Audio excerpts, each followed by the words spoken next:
주께서 영원히 세우신 것인 줄을 알았나이다. 아멘. 시편 119편 145절부터 152절까지 본문입니다. 내가 새벽녘에 눈을 떴나이다. 내가 새벽녘에 눈을 떴나이다 라고 하는 말씀의 제목입니다.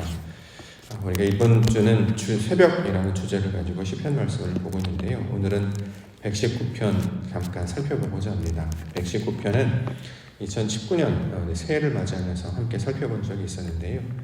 여러 가지 문학적 특징을 가지고 있고 또 성경적 특징을 가지고 있는 아주 독특한 말씀들로 구성되어 있는 내용이었습니다. 시편 중에 가장 긴 시편 176절로 되어 있죠. 그래서 가장 큰 시편이다 이렇게 이야기합니다. 또 성경을 딱 펼쳤을 때 가장 중앙에 위치해 있다라고 이야기하기도 합니다. 문학적인 또는 문의적인 특징은 답관체로 되어 있다라는 것입니다. 답관체라고 하는 것은 히브리어 알파벳 순서로 이 글들을 계속 기록을 해놨습니다. 그래서 원어를 보게 되면 가장 첫머리에 이 알파벳들이 가장 먼저 나오는 단어들로 구성을 하고 있습니다. 우리나라 한글로 이제 비유를 하자면 가나다라 순서로 되어 있고 나, 다 이런 식으로 이 시편의 8구절들이 그 단어들이 가장 먼저 조합이 되어 있어서 이것들을 8절씩 구별하고 있습니다. 총 22개의 자음으로 구성이 되어 있기 때문에 각각 8절씩 해서 총 176절로 이루어진 시편, 이것이 그래서 119편이 되고 있습니다. 가장 큰 주제라고 하는 것은 말씀이 되겠죠. 하나님께서 히브리어 첫 글자 알렙으로부터 시작하여서 마지막 단어 타우에 이르기까지 하나님의 말씀이 어떻게 사람의 인격 속에 내재되고 체화되는가를 보여주는 내용으로 구성이 되어 있습니다. 이것은 하나님의 뜻이 우리 심령 가운데 채워지고 가르쳐지고 새겨지는 과정을 이야기하고 있는 것이죠. 말씀 우리가 처음 글자부터 마지막 글자까지 다 새겨지게 되면 이것을 완성하다라는 말로 사용하고 있습니다. 그래서 처음과 나중이 되시는 이라고 표현할 때 그 글자들을 가리켜서 처음 것과 나중 것까지 다 아는 자가 되었다라는 뜻으로 가르쳐주고 있는 내용이 시편 119편의 내용이 되고 있습니다. 자, 그 중에서 오늘 보는 본문은 19번째에 해당하는 단어 코프라는 단어로 시작하고 있는데요. 우리가 보통 카도시, 거룩하다 또는 성도를 나타낼 때 사용하는 단어를 기억하시면 여기가 좋으실 것 같습니다. 하나님께서 거룩한 백성으로 구별하시는 것, 이것을 우리가 이제 카도시, 거룩하다 또는 성도다 이렇게 이야기하는데요. 하나님께서 하나님의 백성으로 구별해 내십니다. 그래서 교통하게 하시려고 말씀을 가르쳐 주시는 거죠. 그래서 그 말씀을 통해서 하나님의 뜻을 아는 지경까지 나아가게 됩니다. 그래서 이것을 하나님의 구원의 과정으로 설명하고 있습니다. 그 중에서 오늘 본문의 내용의 주제 중에 새벽녘에 눈을 떴다 이런 표현이 나오고 있습니다. 148절에 나와 있는데요. 148절 주의 말씀을 조용히 읊조리려고 내가 새벽녘에 눈을 떴나이다. 자, 새벽녘에 눈을 떴다라고 하는 것을 살펴보면 새벽이라고 하는 어떤 특정한 시점을 가리키는 말이라기보다는 이 표준세번역 성경을 보시면 뜬 눈으로 밤을 지새우다가 맞이하는 아침이라는 뜻을 가지고 있습니다. 밤새 주의 말씀을 읊조렸다, 묵상했다라는 거죠. 그래서 아침이 밝기 전에 하나님의 말씀을 깨달았습니다 라는 뜻으로 눈을 떴나이다 이렇게 표현하고 있습니다. 영적으로 우리가 생각하면 영적으로 각성하여 하나님의 말씀을 진리로 깨달았다라는 뜻이 되겠죠. 147절 볼까요? 147절 내가 날이 밝기 전에 부르짖으며 주의 말씀을 바랐사오며. 자, 날이 밝기 전에 하나님의 역사가 나타나는 그 아침을 맞이하기 직전까지 말씀을 사모하고 간절히 부르짖고 이것들을 바랐던 자였는데 마침내 밤새 밤을 지새워 지나고 보니 새벽녘이 되어서 내 눈이 뜨여지게 되었습니다. 깨우치게 되었습니다. 내 눈이 열리게 되었습니다 라는 뜻으로 이렇게 가르쳐주고 있는 내용입니다. 이 내용에 대한 비유로 우리가 생각해 볼 수 있는 예화는 겟세마네 동산에서 예수님께서 제자들과 함께 기도하시는 모양을 우리가 생각해 볼 수 있을 것입니다. 자, 이 겟세마네 동산에서 예수님께서 기도하실 때 제자들도 함께 올라갔었죠. 근데 제자들은 1시간도 깨어있지 못했다라고 이야기합니다. 마태복음 26장 40절부터 41절에 제자들에게 오사 그 자는 것을 보시고 베드로에게 말씀하시되 너희가 나와 함께 1시간도 이렇게 깨어 있을 수 없더냐. 시험에 들지 않게 깨어 기도하라. 마음에는 원이로되 육신이 약하도다 하시고. 자, 1시간도 깨어 있을 수 없더냐. 그러니까 시간적인 개념이라기보다는 하나님의 말씀을 진리로 깨우치지 못하는 상태, 이거를 이제 가리키고 있는 말이 되겠죠.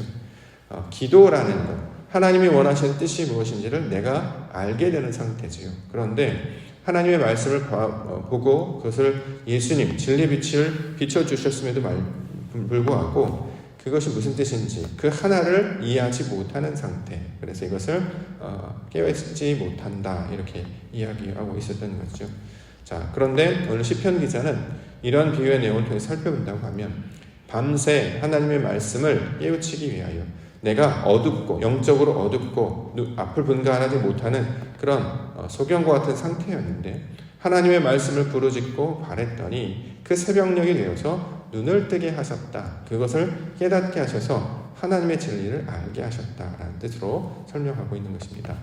신앙의 과정을 설명하고 있는 것이죠. 우리가 말씀을 통해서 하나님의 뜻을 찾는데 이것을 온전히 깨닫는 것이란 쉬운 일이 아닙니다. 단순히 줄거리나 내용을 아는 것에서 한 번 더 나아가 그 말씀이 가지고 있는 그 진리, 하나님의 뜻을 온전히 깨우치는 것. 자, 이것을 평생의 신앙의 수고의 내용으로 주셨고 또 신앙을 통해 나아가는 목적으로 우리 가운데 주고 있습니다. 실제로 많은 분들이 성경을 늘 가까이 두시고 이것들을 이해하려고 연구하시기도 하고 묵상하기도 하고 쓰기도 하고 외우기도 하고 그 말씀을 알고 싶어서 몸부림치시는 애쓰고 수고하는 많은 우리 선배, 우리 신앙인들을 보게 됩니다. 항상 보면 집에는 말씀이 가까이 있고요. 또 하루의 시작이라는 거, 언제 시간이 날 때마다 항상 말씀을 늘 살피고자 합니다. 그렇게 하는 이유는 그 말씀을 통해서 주시는 아버지의 뜻이 무엇일까? 이것들을 늘 찾고 구하고 있는 것이죠. 성경의 말씀들은 그 말씀을 구절구절마다 가르쳐 주셔서 마침내 우리에게 온전하게 알게 할 것이다 라고 가르쳐 주고 있기 때문에 그 말씀을 사모하고 가까이 두는 자들의 모습이 우리에게도 필요한 것입니다. 실제로 우리 본문에서 주고 있는 것처럼 우리가 날마다 말씀을 주고 이것을 깨달을 뿐만 아니라 눈을 뜨게 되는, 그래서 하나님의 말씀을 진리로 깨치게 되는 은혜의 역사 베풀어 주시옵소서. 이렇게 기도하며 간구하며 나아가시는 시간이 되기를 원합니다. 자, 부르짖는 이야기를 가장 먼저 하고 있는데요. 45절, 46절 보겠습니다. 시편 119편 145절, 146절. 여호와여, 내가 전심으로 부르짖었사오니 내게 응답하소서. 내가 주의 교훈들을 지키리이다. 내가 주께 부르짖었사오니 나를 구원하소서. 내가 주의 증거들을 지키리이다. 자, 부르짖다라고 하는 말은 소리를 지르다라는 뜻으로 우리가 보통 사용하는데요. 이걸 영적으로 우리가 이해한다고 하면 나의 내면에 새기는 것을 가리키고 있는 말입니다. 지식, 감정, 의지, 지정이라고 하는 보통 인격을 가리킬 때 사용하는 말이 되겠죠. 부르짖는다, 단순히 소리를 불러서 외치는 것으로만 끝나는 것이 아니고 실제적으로 하나님을 부른다라고 하는 것은 그 말씀이 내 마음과 내 속사람에 내면화되고 내재화해서 나의 생각과 나의 감정과 나의 의지가 하나님의 것이 되기를 바라는 마음이 바로 여호와께 부르짖다라고 하는 단어의 내용입니다. 하나님의 뜻을 소리로만 듣는 것이 아니라 그 의미를 깨닫고 그 의미를 깨달았다면 그것이 내 안에 하나님의 뜻으로 발현되어서 이것이 하나님의 말씀으로 운행되어서 나의 생각대로 하지 아니하고 그 말씀의 뜻을 쫓아 나아가는 것을 가리키고 있는 말입니다. 이 대표적인 모양이 바로 예수님의 기도를 우리가 살펴볼 수 있겠죠. 예수님께서 겟세마네 동산에 올라가셔서 3번 기도하셨습니다. 그때 구하셨던 것은 나의 뜻대로 마옵시고 아버지 뜻대로 마옵소서였죠. 자, 이것은 무엇이냐면 내가 원하는 내 내용을 관철시키려고 하는 것이 아니었다라는 거예요.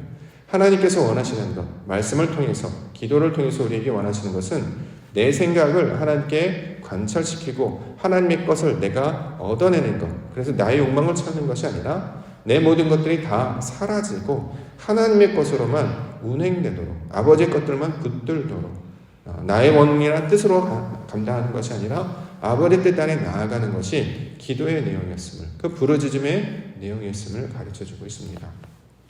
우리가 기도합니다. 새벽 기도합니다. 기도할 때 항상 우리가 기억해야 되는 것, 내가 원하는 것을 부르짖는 것이 아니고 하나님의 말씀으로 내가 변화되는 것입니다. 그렇기 때문에 하나님의 뜻을 찾고 구하는 것이 날마다 필요한 것이죠. 이렇게 내 뜻으로 하지 아니하고 하나님의 인도하심 가운데 나아가도록 내 모든 것들을 내어 맡기는 것을 부르짖는다, 이렇게 표현하고 있습니다. 그래서 주의 교훈들을 지키고 주의 증거들을 지키는 것, 지킨다라고 하는 말은 몸에 새기다라고 하는 뜻입니다. 내 몸에 새겨서 하나님의 말씀대로 살게 해 주시옵소서. 자, 이것들을 구하며 나아가고 있습니다. 이것들에 우리가 기도 제목으로 삼기를 원합니다. 두 번째는 인자하심을 따라서, 이렇게 설명하고 있습니다. 149절, 150절. 주의 인자하심을 따라 내 소리를 들으소서. 여호와여, 주의 규례들을 따라 나를 살리소서. 악을 따르는 자들이 가까이 왔사오니 그들은 주의 법에서 머니이다. 자, 주의 인자하심을 따라. 인자하심, 헤세드를 가리키는 말입니다. 진리, 은혜, 긍휼, 이런 말로 번역이 되기도 하죠. 성경에서 헤세드, 은혜가 무엇인가, 긍휼이 무엇인가, 하나님께서 우리에게 그의 진리의 말씀을 전해주셔서 하나님의 뜻이 내 뜻이 되는 것, 이걸 인자라고 부릅니다. 무언가 자비롭고 용서해주고 무언가 잘 대해주는 것, 그것을 우리가 이제 우리 생각으로 이제 이해하는 경우도 있는데, 성경에서 말하는 인자하심, 헤세드는 하나님의 뜻이 내 안에 이루어져서 내 소욕들이 다 사라지고 나의 모든 가치와 기준이 하나님의 것으로 바뀌어지는 것을 헤세드라고 부르고 있습니다. 하나님의 생명이 내 안에 생명으로, 즉 하나님의 생명으로 살게 되는 것을 헤세드, 인자하심을 이야기합니다. 그렇기 때문에 주의 인자하심을 따라, 규례를 따라 살려달라라고 하는 것은 하나님의 뜻이 내 안에 이루어지게 하여 주시옵소서. 그래서 이제는 자신의 생각과 내 방법으로 살지 아니하고 하나님의 방법과 하나님의 뜻대로 살게 해 주옵소서. 자, 이렇게 간구하며 나아가고 있습니다. 로마서 8장 1절과 2절 말씀에 보면, 그러므로 이제 그리스도 예수 안에 있는 자에게는 결코 정죄함이 없나니 이는 그리스도 예수 안에 있는 생명의 성령의 법이 죄와 사망의 법에서 너를 해방하였습니다. 자, 자신의 방식에서 말씀의 방식으로 바뀌는 것, 이걸 생명의 법, 성령의 법이라고 말할 수 있겠죠. 내 뜻이 아니라 말씀으로 살아가는 것, 하나님이 기뻐하시는 뜻을 쫓아 나아가는 것, 이것이 주의 인자하심을 따라 사는 자의 모습이 될 것입니다. 자, 이 모습을 통해서 깨닫는 것이 무엇이냐? 주의 계명들이 진리였음을 알게 되는 것, 이것을 시편 기자가 고백하고 있습니다. 151절, 152절. 여호와여, 주께서 가까이 계시오니 주의 모든 계명들은 진리니이다. 내가 전부터 주의 증거들을 알고 있었으므로 주께서 영원히 세우신 것인 줄을 알았나이다. 하나님이 말씀하신 그 말씀들이 진리라는 거예요. 진리, 완성하는, 우리를 온전케 하시는 하나님의 선물이 된다는 것을 알게 되는 것이죠. 바로 하나님의 말씀이 생명의 근원이요, 능력이고 모든 것의 전부이심을 성경은 가르쳐 주셨습니다. 그러므로 내가 가지고 있는 원래 생각에서 벗어나서 하나님께서 가득해 주시는 그 뜻 안에 거하게 될 때에 이것이 바로 영생으로 나아가는 과정임을 설명하고 있는 것이죠. 말씀을 따라서 살도록 우리를 불러주셨습니다. 그 진리를 쫓아 나아가도록 우리를 인도해 주셨습니다. 그래서 우리는 날마다 주와 동행하면서 이곳에서 벗어나서 한 걸음씩 앞으로 나아가게 될 것입니다. 그 하나님의 뜻이 우리를 인도해 가시기 때문에 우리가 걷는 길이 비록 사망의 음침한 골짜기 같이 보이지만 그것을 지나가게 되면 푸른 풀밭, 쉴만한 초장이 펼쳐져 있으면 우리는 그 말씀을 신뢰하기 때문에 알게 되는 거죠. 그래서 그 말씀들 쫓아 나아가게 되면 여호와의 선하심과 인자하심이 평생에 나를 따라왔었음을 알게 되는 자로 우리를 만들어 주실 줄 믿습니다.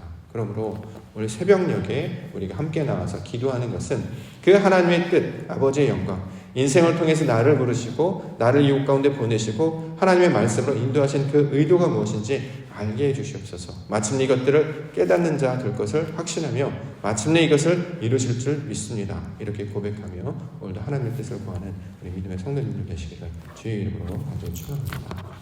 기도하겠습니다.